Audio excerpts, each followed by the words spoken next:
Et coucou, comment ça va aujourd'hui? Moi aujourd'hui je suis en pleine forme, même si je vous avoue qu'aujourd'hui on va parler d'un sujet qui n'est pas forcément des plus joyeux qu'il soit, mais je pense que c'est un sujet qui est quand même important et qu'il faut en parler. Il faut en parler, voilà, faut pas, il y a un moment donné où il ne faut pas se mentir. Je vois beaucoup de femmes qui se posent très régulièrement des petites questions, qui se disent j'arrive pas trop à savoir, j'ai besoin de savoir, est-ce que oui, est-ce que non, et beaucoup d'hommes aussi qui se posent ces questions-là aussi. Donc je me suis dit qu'on allait en faire une petite vidéo. Alors toi, que tu sois une personne qui a subi des choses, qui a vécu des choses compliquées, des choses difficiles au niveau de l'intimité, au niveau d'un abus possiblement, ou que tu sois une personne qui a envie d'aller vers l'autre mais qui se dit attends, comment est-ce que je fais, quelle approche, qu'est-ce qui est bien, qu'est-ce qui est pas bien, qu'est-ce qui est autorisé ou non, comment je peux savoir si c'est oui ou si c'est non en face.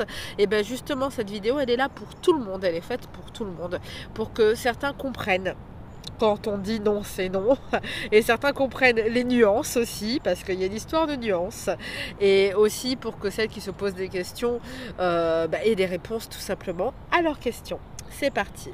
Je vais répondre à cette question qui est quand est-ce qu'on prend la décision de ne rien faire, et aussi à partir de quel moment on peut dire que ce qui s'est passé est un abus. Quand il y a alcool ou autre substance modifiant le comportement ou les capacités physiques, c'est non, on ne fait pas, on ne fait rien.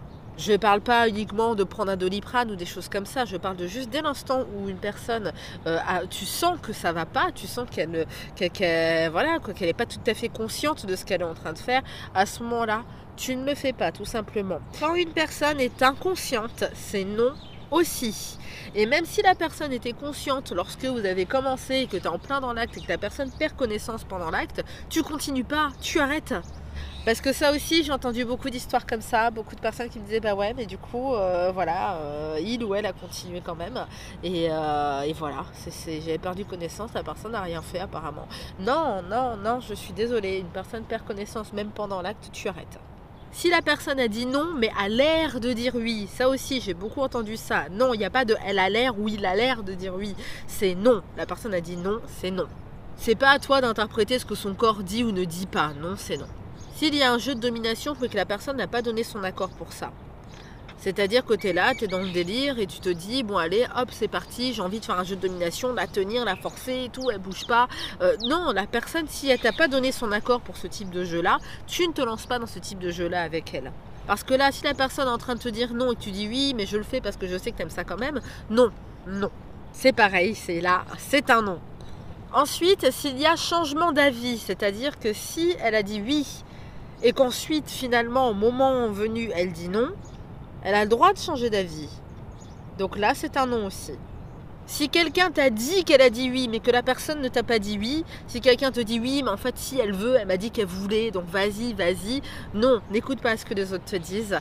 Ça ne veut pas dire que c'est un oui. Il faut que la personne elle-même te dise oui et qu'elle se lance dans le truc avec toi. Sinon, c'est un non.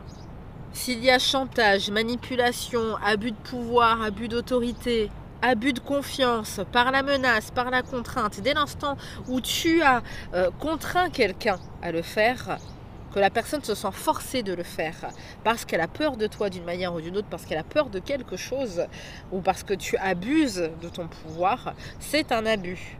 Donc non, il ne faut pas faire ça. Et si toi qui me regardes, tu t'es déjà retrouvé dans ce genre de situation-là et que tu as l'impression que du coup, t'as pas dit non ou tu as dit oui, du coup tu l'as fait, tu n'as pas dit non. Mais tu sais très bien que tu as dit oui parce que la personne t'a contraint du coup à le faire, parce qu'elle avait un pouvoir sur toi d'une manière ou d'une autre. À ce moment-là, c'était un abus, oui. Si la personne vous dit non autrement que par la voix, parce que la personne n'a pas la possibilité à ce moment-là de dire non avec la voix, mais que vous voyez que la personne dit non par un mouvement ou autre, une gestuelle, qu'elle fait stop, qu'elle fait quelque chose, qu'elle ne peut plus parler. C'est déjà arrivé des femmes par exemple ou des hommes fassent des crises d'angoisse ou des choses comme ça, ils n'arrivent plus à prononcer un mot, n'arrivent plus à s'exprimer et essayent de dire non, mais la personne en profite, elle le fait quand même. Et l'autre n'a pas suffisamment de force pour se débattre et voilà, et les choses arrivent malgré tout. Et là, à ce moment-là, oui, c'est aussi un abus. C'est-à-dire qu'il ne faut pas jouer sur les mots, il ne faut pas jouer sur ça en se disant oui, mais elle n'a pas prononcé non. J'ai bien vu que c'était un non, mais elle n'a pas prononcé non, donc on y va quand même. Là, non, je suis pas d'accord. Si vous vous retrouvez avec une personne qui est incapable de donner son consentement, par exemple, la personne est trop jeune. Voilà, la personne est très jeune et n'est pas capable de donner son consentement, vous voyez très bien ce que je veux dire. Là, je suis désolée, mais c'est pareil, c'est un abus. Et ça, c'est ce qui est le plus courant, malheureusement, c'est ce qui est le plus courant parce que plus on est jeune et plus on est vulnérable et plus on est facilement influençable et plus on n'a pas forcément la notion de consentement, c'est pas comment dire oui, comment dire non, on comprend pas. Là, c'est le plus courant, donc non, ça je suis désolée, mais non. Si la personne qui est en face de toi n'a pas dit non, mais n'a pas dit oui non plus, ou a dit peut-être, ce n'est pas un oui. Toujours pas. Ce n'est toujours pas un oui. Et ça c'est quelque chose qui me paraît assez difficile à comprendre pour beaucoup aussi. Et donc les femmes qui me regardent, sachez-le, hein, même les hommes aussi, parce que je dis les femmes, mais les hommes aussi, sachez-le, dès l'instant où vous n'avez pas dit oui, vous n'avez pas dit oui, c'est tout. Si vous n'êtes pas d'accord pour le rapport, et que la personne en face le sait que vous n'êtes pas d'accord, il y a abus.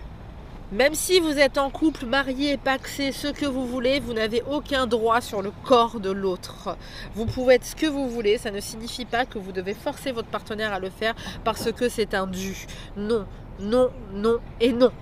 Et pour finir, c'est pas parce que vous êtes une femme que vous avez la possibilité de faire les choses quand même, que vous avez, que tout ce que je viens de dire n'a aucune importance, n'a aucune valeur parce que vous êtes une femme et que vous pouvez aller vers un homme et faire ça. Ça veut rien dire, voilà. C'est-à-dire que peu importe le sexe qu'on a, peu importe la personne vers qui on a, que soit un homme ou une femme, que nous on soit un homme ou une femme, tout ce que je viens de dire là, c'est important à prendre en compte. Parce qu'il n'y a pas que les hommes qui font ce genre de choses, il y a des femmes aussi qui font ce genre de choses. Et il n'y a pas que les femmes qui subissent ce genre de choses, il y a des hommes aussi qui subissent ce genre de choses. Certes, au niveau des statistiques, le fait est que c'est plus souvent des femmes qui subissent ce genre de choses et que c'est plus souvent les hommes qui le font. Mais il y a des exceptions et ça aussi il faut le prendre en compte. Donc mesdames, sachez que ce n'est pas parce que on est une femme que ça signifie qu'on a le droit de faire ce genre de choses là. Non, non, non, c'est exactement au même titre que les hommes. Il ne faut pas abuser de quelqu'un qui ne veut pas le faire. Voilà pour la petite vidéo sur le consentement. J'espère que ça aura permis à certaines personnes d'entre vous de comprendre un petit peu mieux peut-être ce qu'elles ont vécu un jour. En tout cas, n'hésitez surtout pas à m'envoyer des petits messages, vous le savez, allez sur mon site internet drcookie.com ou directement à m'envoyer un message sur Instagram en DM ou sur Facebook, hein, contactez-moi ou même dans les commentaires si vous avez des petites questions par rapport à tout ça, vous avez des choses à dire, vous avez besoin d'en parler, même juste besoin d'en parler à quelqu'un, eh bien sachez que je suis là, envoyez-moi un message sur Insta en DM ou via mon site internet Dr Cookie, voilà. Vous retrouverez tout ça directement dans la barre d'infos, dans la description de la vidéo. Allez, sur ce, je vous fais plein de bisous, je vous embrasse, je vous souhaite une excellente journée ou une excellente nuit, une excellente soirée selon l'heure à laquelle vous me regardez. Et puis, à la semaine prochaine pour une nouvelle vidéo. Ciao, ciao!